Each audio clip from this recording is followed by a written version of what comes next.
verse 89. Nandigrame jatam hitva bhratubhis sahito nagha.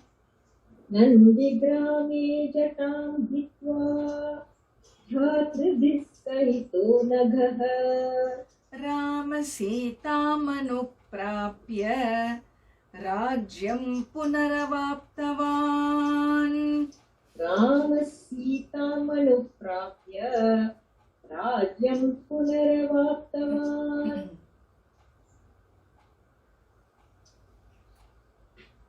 Meeting the great meet of Sri Rama with his younger brother Bharata in Nandigrama.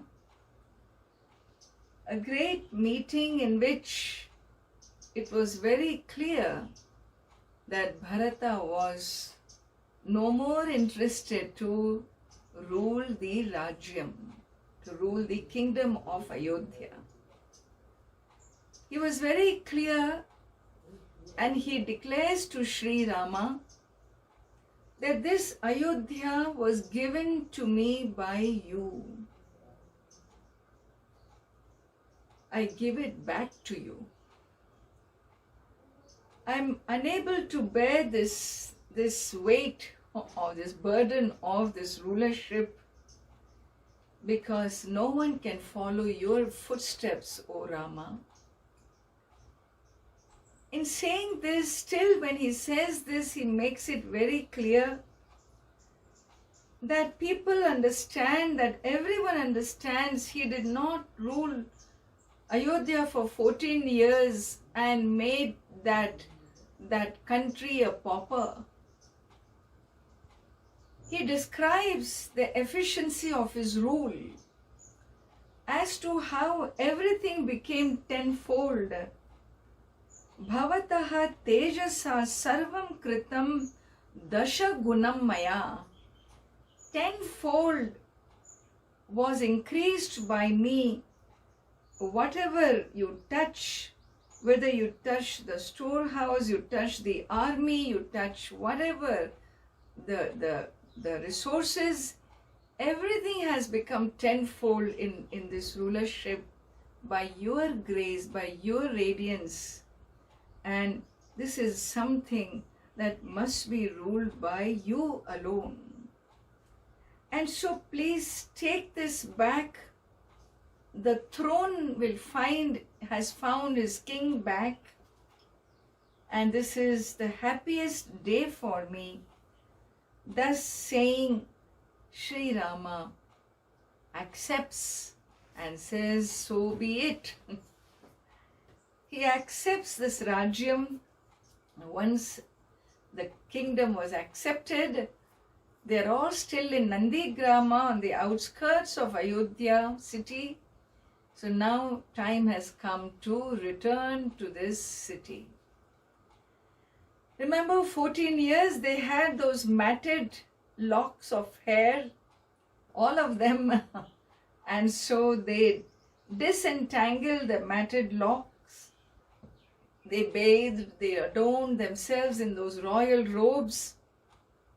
All four of them, Sri Rama, Lakshmana, Bharata and Shatrughna, and of course Sita Devi, and all the royal three queens, they were widows. They adorned Sita Devi, they embellished her, made her really royally beautiful, and they all are called for this chariot driven by Sumantra the charioteer, and they climb the chariot. Bharata decides to hold the reins of the horses. Shatrughna holds that white umbrella. You would have seen this image. And Lakshmana holds the fan. Lakshmana and Vibhishana, they hold this symbolic fan. And the facilitation begins with a great prayer, a Vedic prayer. The others like Sugriva, who was himself a king of his own clan, and Vibhishana holds the fan. Sugriva climbs the elephant, and all the Vanaras and the Rakshasas, they all get a royal ride on elephants. 9,000 elephants rode behind Sri Rama's chariot, and with conch and drums and bugles and whatnot, trumpeting, this great grand procession from Nandigrama to Ayodhya. Remember that the flying plane Pushpaka Vimana has been returned back to Kubera, to whom it belongs. And so now on it is the chariot. And so they all rode towards Ayodhya, and there Ayodhya citizens, with great joy to see Sri Rama and others, they greet him, and Sri Rama tells them all the stories of Hanumanji and Sugriva and all the Vanaras and how they fought the war, and gave up their lives. Lots of wonderful, unique stories to tell, and all Ayodhya Vasis are so happy. They receive them with so much hospitality and gratitude. And Sri Rama tells Bharata, give my palace to Sugriva. So Sugriva comes into Sri Rama's palace, and Bharata, after giving him the palace, he tells him, the best team that can bring the waters for consecration or for the coronation of Lord Rama is your team, and therefore we want the sea waters from everywhere. All the Vanaras are sent. Sugriva takes 4 huge, containers and gives to 4 chief of the Vanaras. Jambavan is sent to the eastern sea to bring the waters from the Bay of Bengal. Hanumanji is sent to the north, to the Arctic Ocean, apparently to the North Sea, to the Arctic, to bring the waters from there. And Gavaya goes to the Western Sea, the Arabian Sea. Rishabha goes to the Southern Sea, north of Lanka. From all around, waters were brought for the consecration, and 500 Vanaras were sent to 500 rivers, and from there the waters were brought. All these waters were placed by Shatrughna with sage Vasishtha and the other sages. All the sages come together.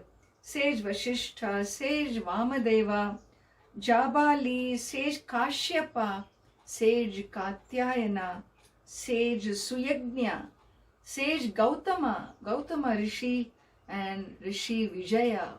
All these rishis and many more, they come. All these waters have been collected.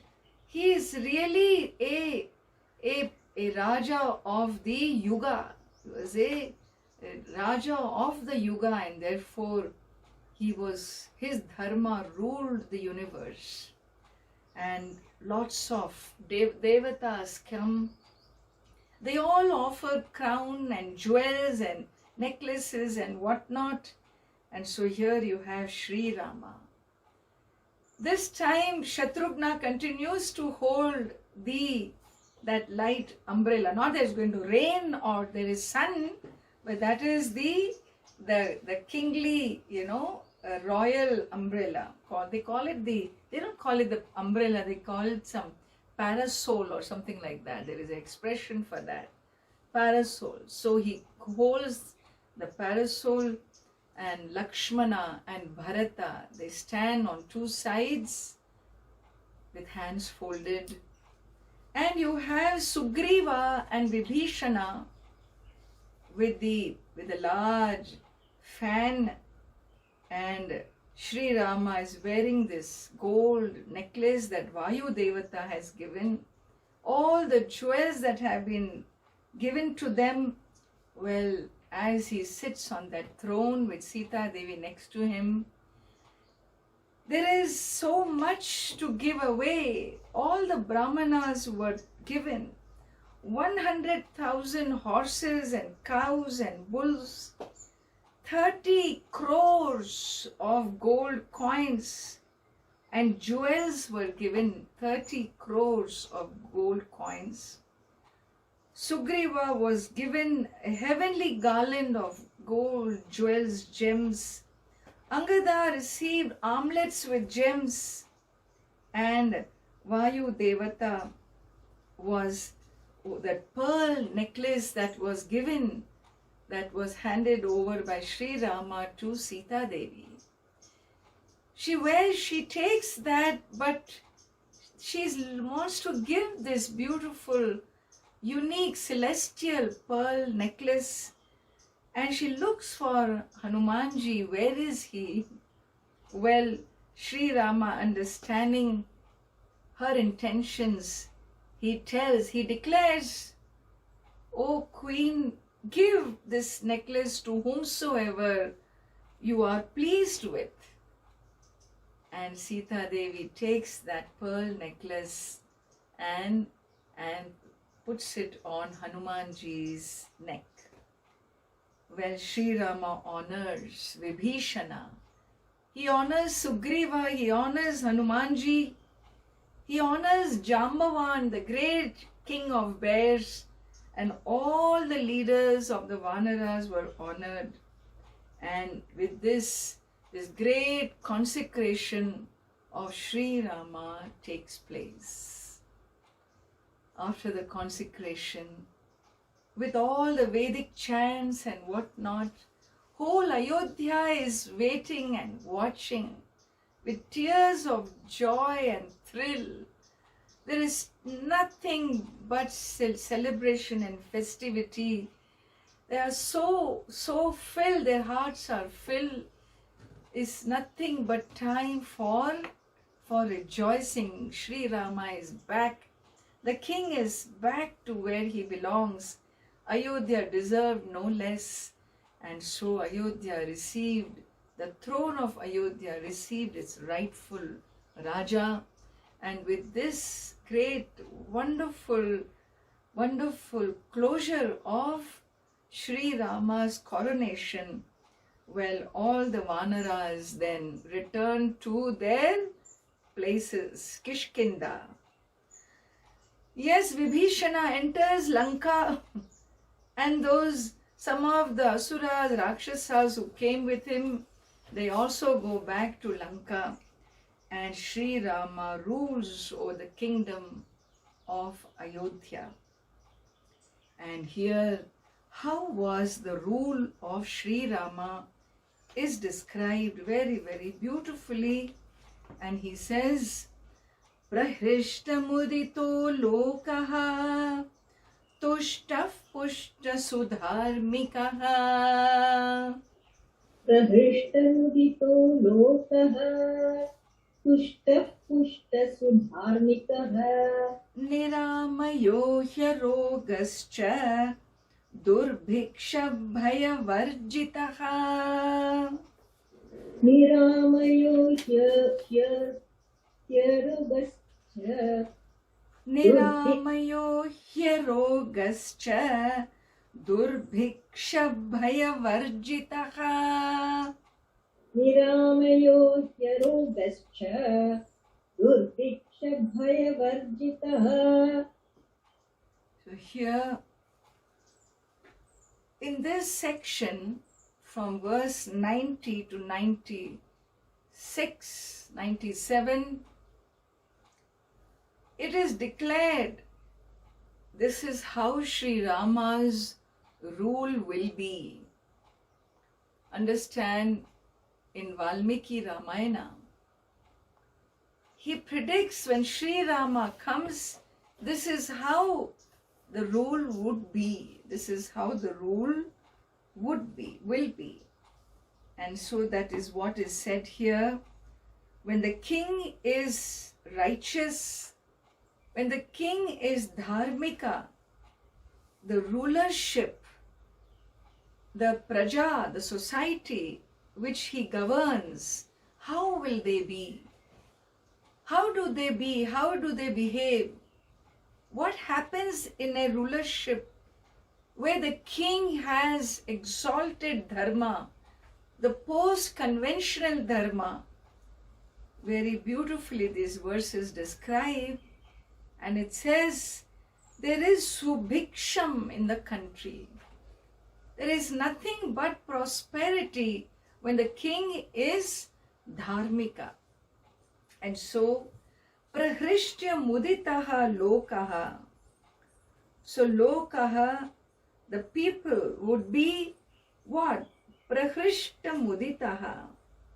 They will always be contented. Please understand. Happy, cheerful, tushtaha, pushtaha, sudharmikaha. They are cheerful, happy, contented.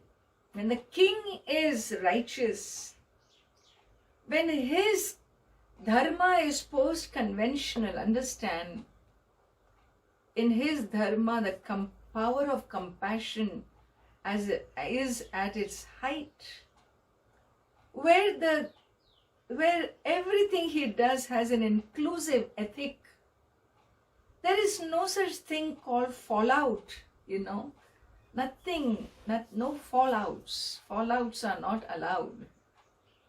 It is not necessary. And so people are happy. And so he says, tushtaha, pushtaha, sudharmikaha, niramayaha. In that country, there is no disease. Why? Because there is no all these artificial chemicals and all added into it and to the foods, and therefore there is no unusual diseases. People are not struck by unusual diseases. There is no disease. Arogascha, no ailments, no roga. Durbhiksha bhaya varjitaha. There is no durbhiksha. Durbhiksha means famine. Please understand, famine is universe's response to the deprivation. And where is the deprivation coming from? From ourselves. The deprivation that leads to competition, that leads to greed, that leads to destruction, that same destruction of nature and the ecosystems brings in the universe, it really backfires where you find things like famine. And so durbhiksha and bhaya varjitaha. There is no famine and there is no fear in a country which is ruled by a rulership like Sri Rama's.